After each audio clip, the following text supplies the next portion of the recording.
Hello, everyone. Welcome to my poster. My name is Anna Kottsova. I'm a PhD candidate at ETH Zurich and TU Delft, and I'm happy to present to you our work, In-situ monitoring of mineral precipitation profile in porous media. This work is performed under the EasyGo ITN program.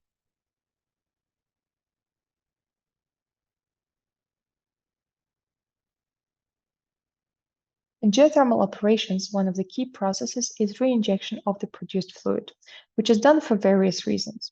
It can be economic benefits, compliance with environmental regulations, or other. And while it has proven its benefits, it can lead to undesirable side effects, influencing the productivity and injectivity of the reservoir. In this project, we deal with one of these processes, namely mineral precipitation.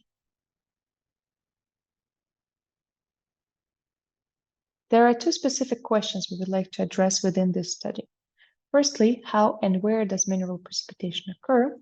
And secondly, how does mineral precipitation affect reservoir permeability and performance? To answer these questions, we are combining laboratory experiments with numerical modeling.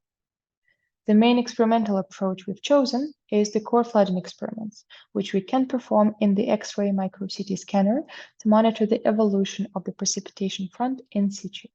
Prior to these experiments, we do reactive transport modeling to evaluate precipitation front propagation and to characterize the kinetics of the expected chemical reactions and properly choose the optimal experimental parameters. In general, we would like to reproduce the situation of a well injection at a high flow rate into the groundwater flow with low pore velocity. To find the right ratio between fluid velocities and corresponding flow rates, which are representative of a real case scenario, yet reproducible in the lab, we use the reactive transport model we created.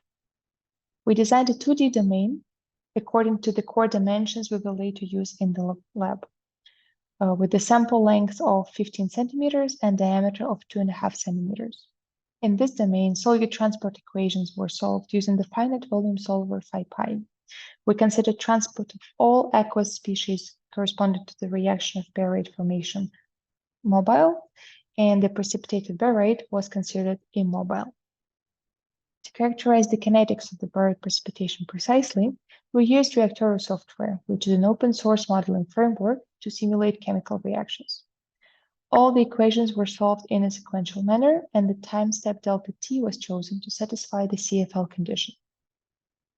With this model, we tested a set of flow rates representative of pore velocity at the field scale. As a result, we established a baseline configuration, which produces the following precipitation profile.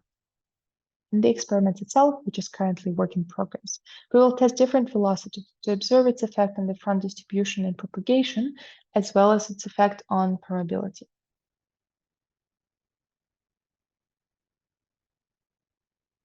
As for the experimental part, I would like to talk a little bit here about the concept and design. In order to obtain a clear image during CT scanning, we are trying to avoid using metal core holders, as it will create artifacts and significantly decrease image quality. While there are alternative core holders from polymer materials, we have chosen to design and 3D print a core holder directly in our lab. This gives us flexibility to make them suitable for any length and diameter of the core, and also to install additional pressure sensors along the core to monitor pressure and consequently permeability change as the precipitation progresses. Similar to the model just shown, we installed two injection points, main representing the reservoir flow and side injection representing an injection well. And to get as much information as possible about the progress of chemical reaction and its location in the pore space, we will perform SEM in several cuts along the core and ICP-MS analysis of the effluent. The results will also be used to update the model, both its transport and reaction parameters.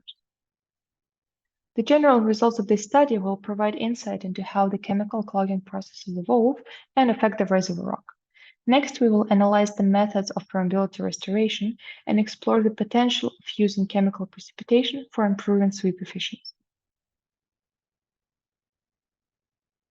If you are interested in more detail, have some questions, or would like to see future results of our study, please reach out to me directly by email or connect with me via LinkedIn.